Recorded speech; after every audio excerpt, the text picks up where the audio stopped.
नमस्कार, स्वागत है आप सभी का संसद टीवी में। मैं हूं आपके साथ अमृता चौरसिया। खबरों को विस्तार से जानेंगे, लेकिन उससे पहले बात कोरोना महामारी से बचाव की।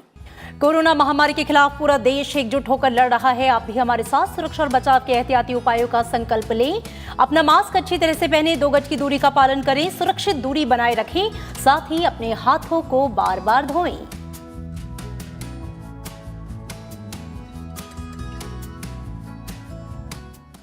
और आइए बुलेटिन की शुरुआत हेडलाइंस के साथ। राज्यसभा से पारित हुआ the medical termination of pregnancy amendment bill. असाधारण परिस्थितियों में गर्भपात की मंजूर सीमा को वर्तमान 20 सप्ताह से बढ़ाकर 24 सप्ताह करने का प्रावधान। राष्ट्रीय एलाइड और हेल्थ केयर प्रोफेशंस आयोग बिल भी पारित।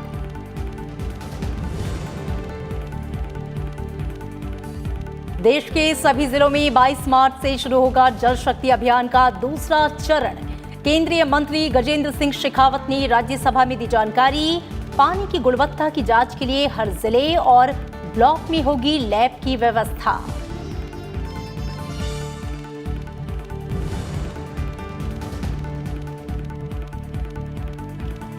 अपने नागरिकों की राजनीतिक और धार्मिक आस्थाओं के सम्मान के लिए जाना जाता है भारत। अंतर संसदीय संघ के अध्यक्ष दुआर्ते पाचेको ने भारत में सतत विकास मॉडल लागू करने की प्रतिबद्धता को बताया अनुकरणीय।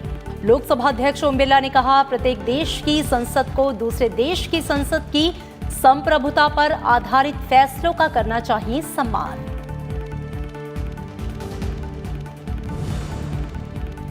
कोविड वैक्सीन वितरण के क्षेत्र में मिलकर काम करेंगे भारत और फिनलैंड। प्रधानमंत्री नरेंद्र मोदी और फिनलैंड की प्रधानमंत्री सना मरीन के बीच शिखर वार्ता में बनी सहमति। जलवायु परिवर्तन सहित तमाम वैश्विक मुद्दों पर बढ़ाया जाएगा सहयोग।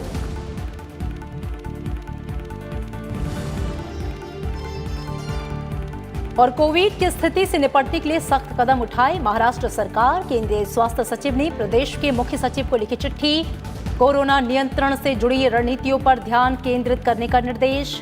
गुजरात और मध्य प्रदेश के कई शहरों में लगाया गया रात्रि कर्फ्यू।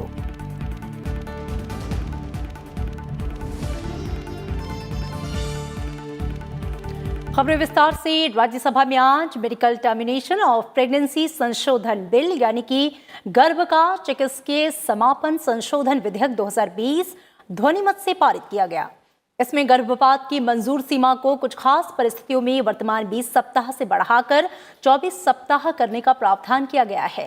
इसके तहत अगर 20 हफ्ते तक गर्भपात कराना है तो एक डॉक्टर की सलाह की जरूरत होगी। इसके अलावा कुछ श्रेणी की महिलाओं को 20 से 24 हफ्ते के बीच गर्भपात कराने के लिए 2 डॉक्टरों की सलाह की जरूरत होगी। असामान्य भ्रूण यानी कि फीटल एबनॉर्मलिटी के मामलों में 24 हफ्ते के बाद गर्भपात पर फैसला लेने के लिए विधेयक में राज्य स्तरीय मेडिकल बोर्ड्स के गठन का प्रस्ताव है। स्वास्थ्य और परिवार कल्याण मंत्री हर्षवर्धन ने सदन में विधेयक पर हुई चर्चा का जवाब देते हुए कहा कि इस विधेयक को तैयार करने से पहले दुनिया भर के कानूनों का भी अध्ययन किया गया है। इससे पहले सदन ने विधेयक को प्रवर समिति में भेजने समेत अन्य विपक्षी संशोधनों को अस्वीकार किया। वहीं सरकार की ओर से लाए गए संशोधनों को स्वीकार कर लिया गया। यह विधेयक लोकसभा से पिछले साल पारित हो चुका है। इस बारे में लोगों को कम्युनिकेशन गैप है कि ये 20 से 24 में हर एक किसी का कोई अबॉर्शन संभव है। ये सिर्फ उन गर्भवती महिलाओं के लिए है जिनके विशेष परिस्थितियां हैं, और वो विशेष परिस्थितियां ऐसी हैं कि जिनके अंदर या तो उनको लेट डायग्नोसिस हुआ, जैसे हमने कहा कि रेप के केसेस हैं, इंसेस्ट के केसेस हैं, या कोई इस तरीके से जो असाधारण परिस्थिति है उसके अंदर, और वो भी जो है उसमें 20 हफ्ते के बाद जो है दूसरा एक डॉक्टर को इसलिए इंक्लूड किया to be extra safe. Rajya Sabha से आज राष्ट्रीय एलाइड और हेल्थ केयर प्रोफेशंस आयोग बिल 2020 यानी कि राष्ट्रीय सहबद्ध और स्वास्थ्य देखरेख वृत्ति आयोग विधेयक 2020 भी पारित हो गया। केंद्रीय स्वास्थ्य और परिवार कल्याण मंत्री डॉक्टर हर्षवर्धन ने विधेयक पर हुई चर्चा का जवाब दिया। विधेयक में एलाइड और हेल्थ केयर प्रोफेशंस की शिक्षा और प्रैक्टिस को रेगुलेट करने का प्रावधान किया गया है। विधेयक राष्ट्रीय एलाइड और हेल्थ केयर प्रोफेशंस आयोग की स्थापना का भी प्रावधान करता है। यह आयोग अलाइड और हेल्थ केयर प्रोफेशंस की हर रजिस्टर्ड श्रेणी के लिए प्रोफेशनल परिषद बनाएगा। आयोग अपने किसी भी कार्य को इस परिषद को सौंप सकता है। Are not elected bodies but selected bodies of experts to assist the commission, and then regarding 2 years or 3 years, these will be minimal diploma/degree proper courses. Then regarding the state council, professional education is in concurrent list. Right now no state councils. If no state body is constituted, the national commission will not be able to function. This is, and as suggested, the composition cannot be left to states, since it is important to have uniform standards and uniform institutional structures. देश के सभी 700 जिलों में 22 मार्च से जल शक्ति अभियान का दूसरा चरण शुरू होगा। राज्यसभा में आज जल शक्ति मंत्रालय के कामकाज पर हुई चर्चा का जवाब देते हुए केंद्रीय मंत्री गजेंद्र सिंह शेखावत ने यह जानकारी दी। जल शक्ति मंत्री गजेंद्र सिंह शेखावत ने कहा कि जल शक्ति अभियान के पहले चरण का ऐलान 15 अगस्त 2019 को प्रधानमंत्री नरेंद्र मोदी ने लाल किले की प्राचीर से किया था और 25 दिसंबर को सुशासन दिवस पर इस योजना की शुरुआत हुई। करीब 15 महीने में ही 3 करोड़ 85 लाख घरों में हम नल के माध्यम से पानी पहुंचा रहे हैं। और जो मैं खुशी के साथ में कहना चाहता हूं, माननीय प्रधानमंत्री जी के करकमलों से आगामी 22 मार्च से हम पूरे देश में जल शक्ति अभियान एक बार फिर शुरू कर रहे हैं। अब की बार 700 के 700 जिलों में प्रारंभ कर रहे हैं और 700 के 700 जिलों में इस तरह की वाटर कंजर्वेशन एक्टिविटीज को प्रारंभ कर रहे हैं। वाटर क्वालिटी के लिए एक अवेयरनेस बने, उसको लेकर के देश के प्रत्येक जिले में एक वाटर क्वालिटी टेस्टिंग लेबोरेटरी, हर ब्लॉक पर एक लेबोरेटरी, और उसके साथ साथ में हर गांव में 5 महिलाओं को फील्ड टेस्टिंग किट देकर के वो वाटर क्वालिटी की, वाटर गुणवत्ता की जांच कर सकें, नित्य प्रतिदिन कर सकें। इस तक हमने काम प्रारंभ कर दिया है और एक ऐसा प्लेटफॉर्म क्रिएट किया है जिसके ऊपर इन सारे टेस्ट की रिपोर्ट्स और रिक्विजिशन दोनों जो है वो रजिस्टर होंगी और देश में एक रिपोजिटरी बनेगी, ताकि देश में आने वाले समय में किस जगह पे किस तरह से पानी की गुणवत्ता में परिवर्तन हो रहा है उसका उसका अध्ययन किया जा सके और उसके अनुरूप पॉलिसीज बनाई जाए। और रेल मंत्री पीयूष गोयल ने आज लोकसभा में यह स्पष्ट किया कि रेलवे भारत की संपत्ति है और इसका कभी निजीकरण नहीं होगा। सदन में वर्ष 2021-22 के लिए रेल मंत्रालय की अनुदान मांगों पर चर्चा का जवाब देते हुए पीयूष गोयल ने कहा कि यात्रियों को अच्छी सुविधाएं मिले, रेलवे के जरिए अर्थव्यवस्था को मजबूती मिले, ऐसे कार्यों के लिए निजी क्षेत्र का निवेश देश हित में होगा। उन्होंने कहा सरकार और निजी क्षेत्र जब मिलकर काम करेंगे तभी देश का उज्जवल भविष्य बनाने में सफल होंगे। रेल मंत्री के जवाब के बाद सदन ने वित्त वर्ष 2021-22 के लिए रेल मंत्रालय के अनुदान मांगों को मंजूरी दी। मैं स्पष्ट कर दूं, भारतीय रेल कोई कभी प्राइवेटाइज नहीं होगी। भारतीय रेल भारत की संपत्ति है, भारत की रहेगी, भारत के लोगों की रहेगी। कैसे इस कोविड की महामारी को देश के कोने कोने तक पहुंचा देती और कैसे आज देश के 6 लाख गांव तक कोविड पहुंच गया होता अगर रेलवे बंद नहीं की होती। समझदारी से उसको बंद किया और जब जरूरत पड़ी तो हमारे प्रवासी मजदूरों को अपने घर पहुंचाने के लिए करीब 4,600 स्पेशल श्रमिक स्पेशल चला के। अंतर संसदीय संघ के अध्यक्ष दुआर्ते पाचेको ने आज संसद में सभी सांसदों को संबोधित किया। उन्होंने भारत पुर्तगाल के दशकों पुराने रिश्तों पर बात की। दुआर्ते पाचेको ने कहा कि भारत प्रधानमंत्री नरेंद्र मोदी की अगुवाई में सामाजिक और आर्थिक तौर पर तरक्की कर रहा है। साथ ही उन्होंने कहा कि इंटर पार्लियामेंट्री यूनियन संसदीय कूटनीति की सबसे पुरानी संस्था है। संसद की बात करें तो अंतर संसदीय संघ IPU के अध्यक्ष दुआर्ते पाचेको ने सतत विकास मॉडल लागू करने को लेकर भारत सरकार की सराहना की है। संसद के केंद्रीय कक्ष में सांसदों को संबोधित करते हुए उन्होंने कहा कि भारत स्थानीय से लेकर राष्ट्रीय स्तर तक महिलाओं और युवाओं की सक्रिय भागीदारी से और अधिक समावेशी बनने का प्रयास कर रहा है। The commitment of India with this is a reality. It's not just a story. It's something that we can find every day in your country. And, dear friends, the commitment of India with the Sustainable Development Goals to achieve a better world is something that is in our agenda, in your agenda, in every time we meet. Covid महामारी के खिलाफ लड़ाई में दुनिया भर के देशों को कोरोना वैक्सीन और अन्य दवाएं उपलब्ध कराने के लिए दुआर्ते पाचेको ने भारत का आभार जताया। उन्होंने संयुक्त राष्ट्र सुरक्षा परिषद में भारत की स्थायी सदस्यता के लिए अपने देश के समर्थन का आश्वासन भी दिया। Because with your courage, you take very hard measures, but also because you don't look just for you. Before the vaccine and after the vaccine, you give concrete help to so many nations of our world. Thank you so much for that.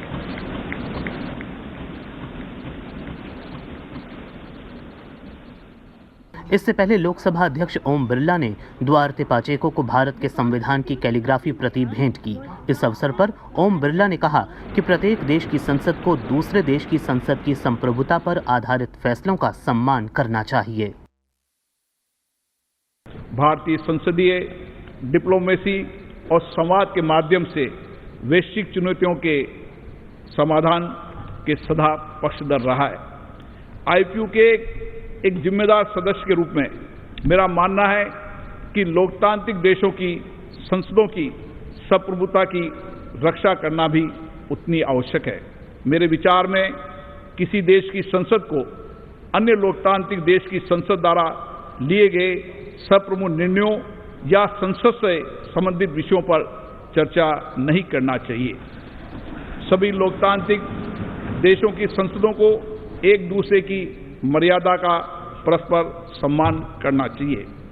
India has had a very long tradition of democratic values and practices. We have ample historical evidence to show that republican forms of government, representatives and self-governing institutions actually worked in India as early as 3000 to 1000 years BC. Such a deep commitment of India to democratic values is amply reflected not only in our constitution but also in our working. Ever since our independence in 47, we have always worked for strengthening democracy and parliament institutions. कार्यक्रम के अंत में Duarte Pacheco ने प्रधानमंत्री नरेंद्र मोदी से भी चर्चा की। अंतर संसदीय संघ दुनिया का सबसे पुराना और सबसे बड़ा अंतर संसदीय संगठन है। इसमें 179 देश शामिल हैं। भारत 1949 से आईपीयू का सक्रिय सदस्य है। नजमा हेप्तुल्ला और जीएस ढिल्लन भारत की तरफ से इस संगठन के अध्यक्ष रह चुके हैं। रविंद्र सिंह श्योराण, संसद टीवी। केंद्रीय कैबिनेट ने बुनियादी ढांचा क्षेत्र की परियोजनाओं को लंबी अवधि का कर्ज देने के लिए एक नए राष्ट्रीय बैंक यानी कि डेवलपमेंट फाइनेंस इंस्टीट्यूशन के गठन को मंजूरी दी है। कैबिनेट ने इसके गठन से जुड़े विधेयक के मसौदे को भी मंजूरी दी। वित्त मंत्री निर्मला सीतारमण ने 1 फरवरी को पेश 2021-22 के बजट में विकास वित्त संस्थान यानी कि डीएफआई गठित करने का प्रस्ताव किया था। इस बैंक की शुरुआती पूंजी 20,000 करोड़ रुपए होगी। कैबिनेट के फैसले की जानकारी देते हुए वित्त मंत्री निर्मला सीतारमण ने बताया कि ये नया राष्ट्रीय बैंक यानी डेवलपमेंट फाइनेंस इंस्टीट्यूशन इंफ्रास्ट्रक्चर और विकास संबंधित कार्यों के लिए राशि जुटाने का काम करेगा। प्रस्तावित डीएफआई में 50% निदेशक और गैर सरकारी होंगे। Happy today the cabinet has cleared this bill through which we will have an institutional arrangement which will help in raising long-term funds. The budget provides for the initial amount. I had announced it in the budget saying capital infusion from our side would be about 20,000 crores and initial grant of 5,000 will also be made. इसी दौरान केंद्रीय वित्त मंत्री निर्मला सीतारमण ने वो bank जिनके निजीकरण की संभावना है, ऐसे बैंकों के कर्मचारियों के हितों की हर हालत में सुरक्षा की जाएगी, चाहे ये वेतन हो या पेंशन, सबकी देखभाल की जाएगी। Whether it is banks or any other privatization, I want to take this opportunity to tell through you, the media, that the interest of the workers, interest of those who have put in services over the decades will absolutely be protected. Whether it is their salaries, whether it is their scale, whether it is their pension, it will all be taken care of. सीमित संसाधनों के बावजूद पूरी दुनिया में corona vaccine वितरण के क्षेत्र में क्षमता को देखते हुए फिनलैंड ने भारत को वैक्सीन वितरण के क्षेत्र में मिलकर काम करने का प्रस्ताव दिया है। दोनों देशों के बीच सूचना और कंप्यूटर तकनीक के क्षेत्र में भी सहयोग के अवसर बन रहे हैं। प्रधानमंत्री नरेंद्र मोदी और फिनलैंड की प्रधानमंत्री सना मरीन के बीच हुई शिखर वार्ता में कोविड के बाद की वैश्विक व्यवस्था में साथ काम करने की योजनाओं पर विचार हुआ। दोनों नेताओं के बीच आज वर्चुअल तरीके से शिखर वार्ता हुई। दोनों प्रधानमंत्रियों के बीच हुई इस पहली शिखर वार्ता में कोविड-19 वैक्सीन से लेकर जलवायु परिवर्तन को रोकने में सहयोग और ग्रीन तकनीक पर विस्तार से चर्चा हुई। दोनों नेताओं ने आर्टिफिशियल इंटेलिजेंस और शिक्षा में सहयोग पर भी बात की।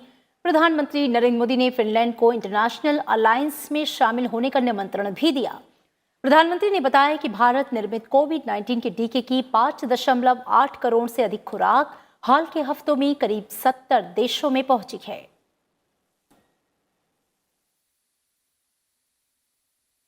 हमने लगभग 70 देशों को भारत में बनी वैक्सीन की 58 मिलियन से अधिक डोजेज पहुंची है।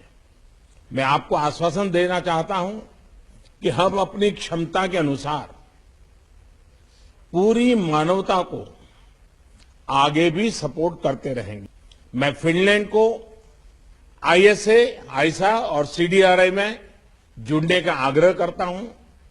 फिनलैंड की क्षमता और विशेषज्ञता में इन अंतर्राष्ट्रीय संस्थाओं को आपकी जो महारत है इसका लाभ मिलेगा।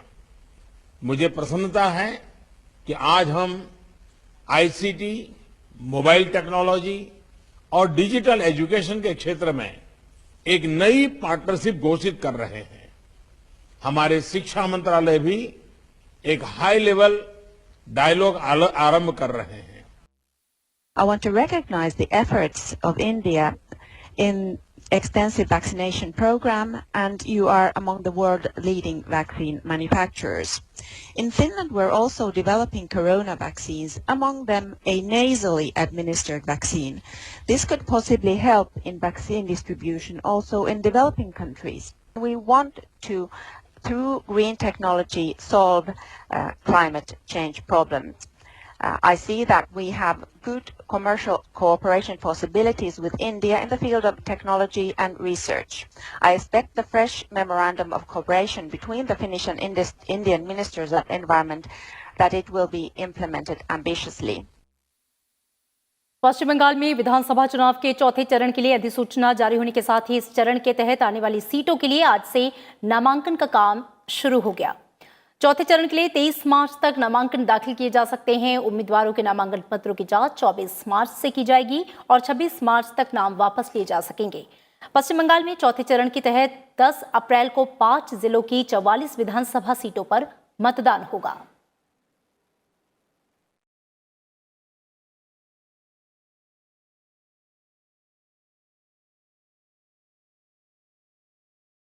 पश्चिम बंगाल की 294 सीटों पर कुल 8 चरणों में चुनाव कराए जा रहे हैं और वोटों की गिनती 2 मई को होगी।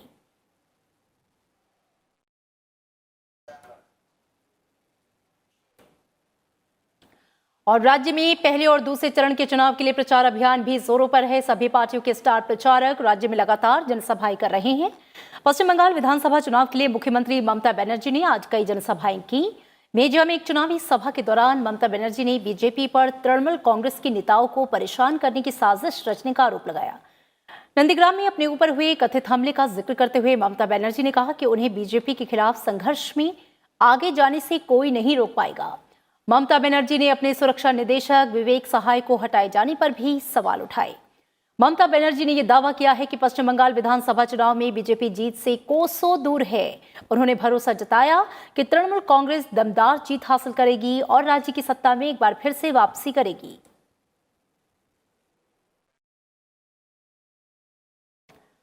और इधर बीजेपी के स्टार प्रचारक भी चुनावी मैदान में पूरे दम के साथ जुटे हैं।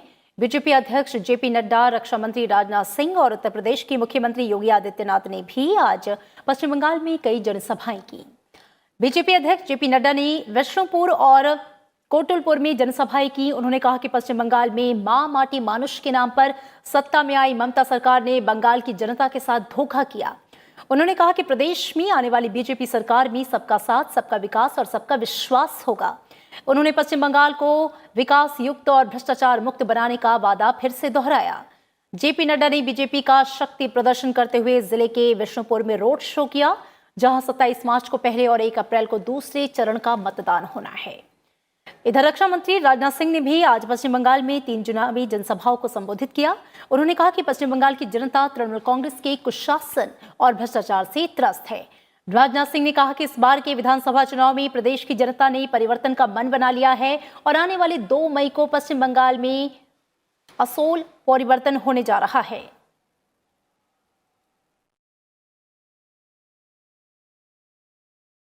राज्यसभा के मनोनीत सदस्य स्वप्न दास गुप्ता ने आज उच्च सदन की सदस्यता से इस्तीफा दे दिया। स्वप्न दास गुप्ता अप्रैल 2016 में राज्यसभा सदस्य बने थे और उनका कार्यकाल अप्रैल 2022 तक था। स्वपन दास गुप्ता को बीजेपी ने पश्चिम बंगाल विधानसभा चुनाव में अपना उम्मीदवार घोषित किया है। पार्टी ने स्वपन दास गुप्ता को तारकेश्वर विधानसभा सीट से उम्मीदवार बनाया। उन्होंने खुद ट्विटर पर अपने इस्तीफे के बारे में पुष्टि की। स्वपन दास गुप्ता ने लिखा कि पश्चिम बंगाल की लड़ाई में खुद को समर्पित करने के लिए उन्होंने राज्यसभा की सदस्यता से इस्तीफा दिया। स्वपन दास गुप्ता ने उम्मीद जताई है कि वे अगले कुछ दिनों में तारकेश्वर विधानसभा सीट के लिए बीजेपी उम्मीदवार के रूप में अपना नामांकन दाखिल करेंगे। और इधर केरल में भी 6 अप्रैल को होने वाले विधानसभा चुनाव के लिए नामांकन का काम जो है वो जारी है। केरल के पूर्व मुख्यमंत्री और कांग्रेस के वरिष्ठ नेता ओमान चांडी कोट्टायम जिले के पुथुपल्ली सीट से आज पर्चा दाखिल करेंगे। पिछले साल सितंबर में ही ओमान चांडी ने राज्य विधानसभा सदस्य के रूप में अपने 50 साल पूरे किए। ओमान चांडी पिछले 11 बार से पुथुपल्ली सीट से विजेता रहे हैं। ओमान चांडी के खिलाफ सीपीएम ने युवा नेता जैक्सी थॉमस चुनाव मैदान में उतारा है, जबकि बीजेपी ने एन हरी को अपना उम्मीदवार बनाया। इधर विपक्ष के नेता रमेश चेन्नीथला ने भी आज आलपुझा के हरिपद विधानसभा क्षेत्र से नामांकन दाखिल किया। चेन्नीथला 1982 में पहली बार यहां से चुनाव लड़ने के बाद से कभी नहीं हारे। राज्य की 140 विधानसभा सीटों के लिए 6 अप्रैल को मतदान होना है और वोटों की गिनती 2 मई को होगी। और चुनाव आयोग ने कर्नाटक और आंध्र प्रदेश में 1-1 लोकसभा सीट और 11 राज्यों में 14 विधानसभा सीटों के लिए 17 अप्रैल को उपचुनाव कराने की घोषणा की है। आंध्र प्रदेश की तिरुपति लोकसभा सीट यहां के सांसद वाईएसआर कांग्रेस के बाली दुर्गा प्रसाद राव के निधन से खाली हुई है। दुर्गा प्रसाद राव का पिछले साल सितंबर में कोविड-19 के कारण निधन हो गया था। कर्नाटक की बेलगाम लोकसभा सीट पिछले साल सितंबर में पूर्व केंद्रीय मंत्री सुरेश अंगड़ी के निधन के कारण खाली हुई थी। निर्वाचन आयोग ने 14 विधानसभा सीटों पर भी उपचुनाव की घोषणा की है। इनमें 3 विधानसभा सीट राजस्थान में, 2 सीट कर्नाटक में और 1-1 विधानसभा सीट गुजरात, झारखंड, मध्य प्रदेश, महाराष्ट्र, मिजोरम, नागालैंड, ओडिशा, तेलंगाना और उत्तराखंड में है। और इसी दिन पश्चिम बंगाल विधानसभा चुनाव के 5वें चरण के लिए वोटिंग होगी। उपचुनाव के लिए वोटों को 2 मई को गिना जाएगा।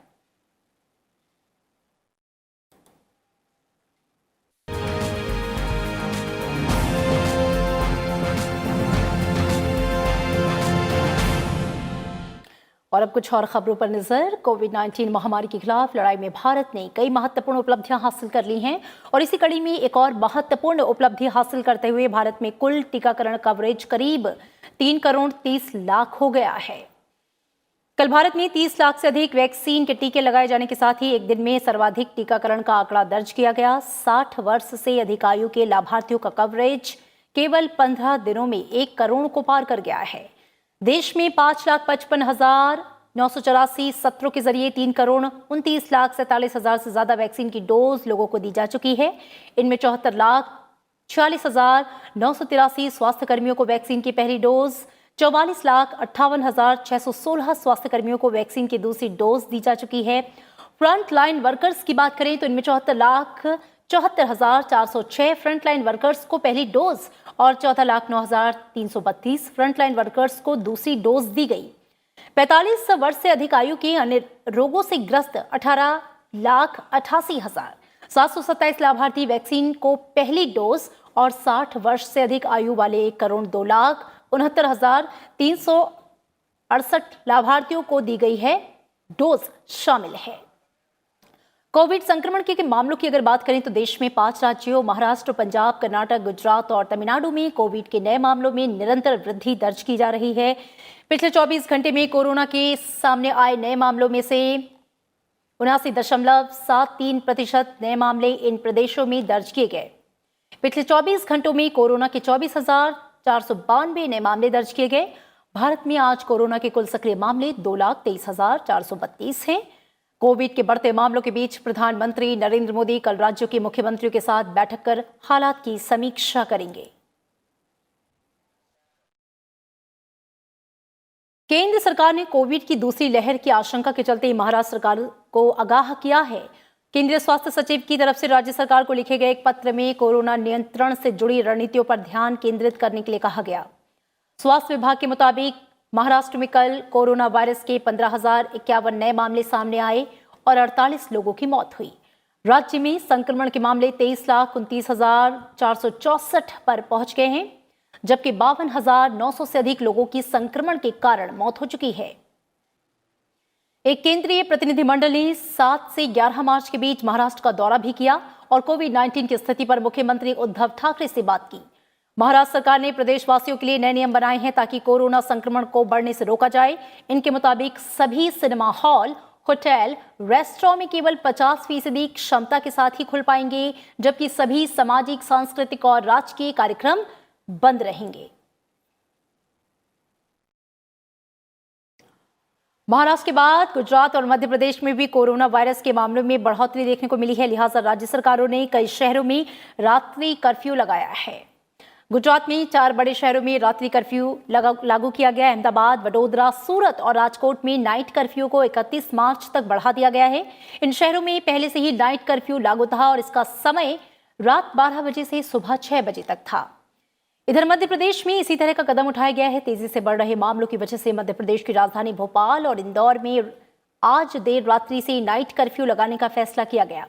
इसके साथ ही प्रदेश के 8 शहरों जबलपुर, ग्वालियर, उज्जैन, रतलाम, छिंदवाड़ा, बुरहानपुर, बैतूल और खरगोन में कल से रात 10 बजे के बाद बाजार बंद रहेंगे।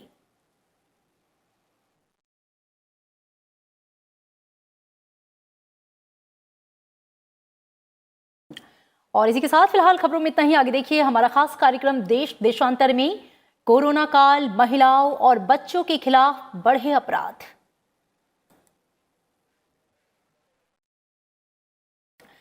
और फिलहाल आपसे लेना चाहेंगे विदा, लेकिन चलते चलते एक बार फिर आपसे कोविड महामारी से बचाव की अपील। कोरोना महामारी के खिलाफ पूरा देश एकजुट होकर लड़ रहा है। आप भी हमारे साथ सुरक्षा और बचाव के एहतियाती उपायों का संकल्प लें। अपना मास्क अच्छी तरह से पहनें, 2 गज की दूरी का पालन करें, सुरक्षित दूरी बनाए रखें, साथ ही अपने हाथों को बार बार धोएं। नमस्कार।